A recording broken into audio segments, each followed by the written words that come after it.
The Takahashi family? Both were shocked.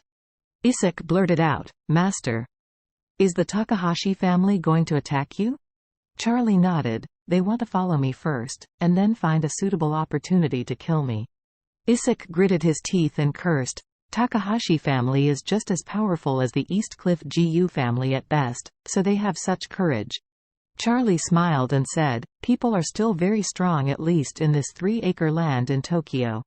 With that, Charlie asked him, "Has the refrigerated car been found?" "Found it," Isik said. "We bought a freezer box to transport seafood directly from the seafood market at a high price. We drove over before the car had time to unload the cargo." Charlie asked, "According to that, the carriage is still frozen, right?" Isik nodded. "In the car, it is 20 degrees below zero. The fish inside is so hard that it can kill people," Charlie said with satisfaction. "Okay, you and Mr. Orville lift this guy up and move it into the car before freezing." Isik asked hurriedly, "Master, what about the Takahashi family? Don't you ask them?" Charlie smiled slightly.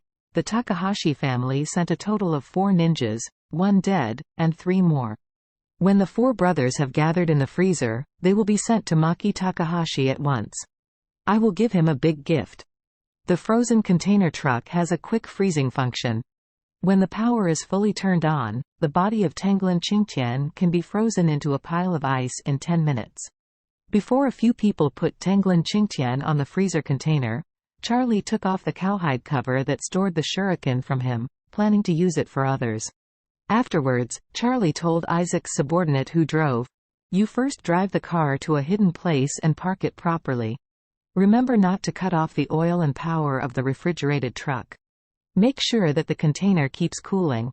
I want to send 4 ice sculptures to Maki Takahashi. Don't look back. People will turn into 4 piles of rotten meat when they receive it. It won't be good if they give me a bad review. After all, I am an overseas customer and an international friend." The subordinate nodded quickly and said, "Don't worry, we must arrange this car properly." Isik asked at this time, "Master, we are going to Osaka next stop. Will this car follow us? Will it be alerted by the other party?" Charlie said, "In principle, where we go, this car will go wherever we go, but there is no need to follow us closely. If we set off tomorrow, let this car leave before 2 hours in advance." Isik nodded immediately. "Okay." Charlie waved his hand. "The 3 of you go back. I will deal with the scene and go back by myself." Isik asked hurriedly, "Is there anything I can help? Or I will stay." "No."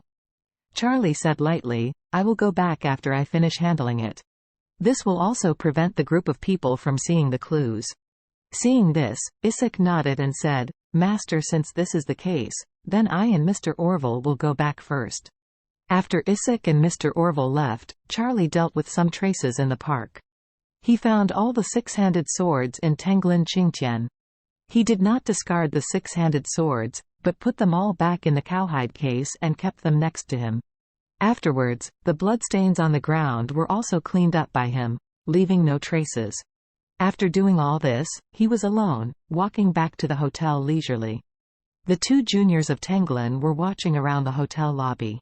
Seeing that Charlie returned to the hotel without incident, they immediately notified Tenglin. At the same time, the 2 of them were surprised at the same time. This guy seemed to have just gone out for a walk, and could not see anything. Didn't Tenglin Qingtian act with him for the traces of fighting with others? The reason why they think so is because both of them feel that even if Tenglin Qingtian's strength is not as good as Charlie, it will certainly not be so weak. If he has encountered an accident now, then his opponent will be injured a little bit, and it is absolutely impossible to look like nothing happened. Tenglin, who had already installed several bugs in Charlie's room, quietly walked out of Charlie's room, and then told them on the intercom, "Come to my room." In fact, as soon as Charlie entered the door, he noticed the breath of these 2 people. After all, they followed him all the way from Tokyo to Nagoya, and he was already familiar with these 4 people to a certain extent. Seeing these people waiting for him in the hotel lobby, Charlie knew that they must have a plan. So he took the elevator back to his room quietly. As soon as he entered the door, he felt another familiar feeling in the air. From the inheritance of the 9 profound heavenly scriptures, Charlie knew that everyone has their own unique aura. The so-called breath is like the magnetic field in physics. A big living person, no matter how good he is to hide his figure, if he doesn't have the ability like Charlie, it is difficult to hide his breath. This is like a running car, no matter how environmentally friendly it is, it will definitely emit a faint exhaust gas, and the exhaust will still be in the air when the car is gone.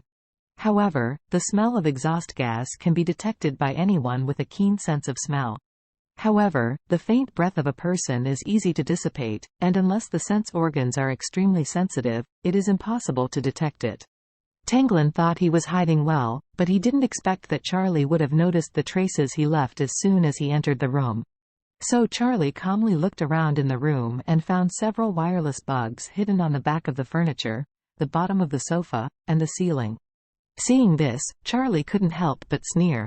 Since these friends even used the wiretap, and he didn't perform a play for them, he is really sorry for their troublesome arrangements.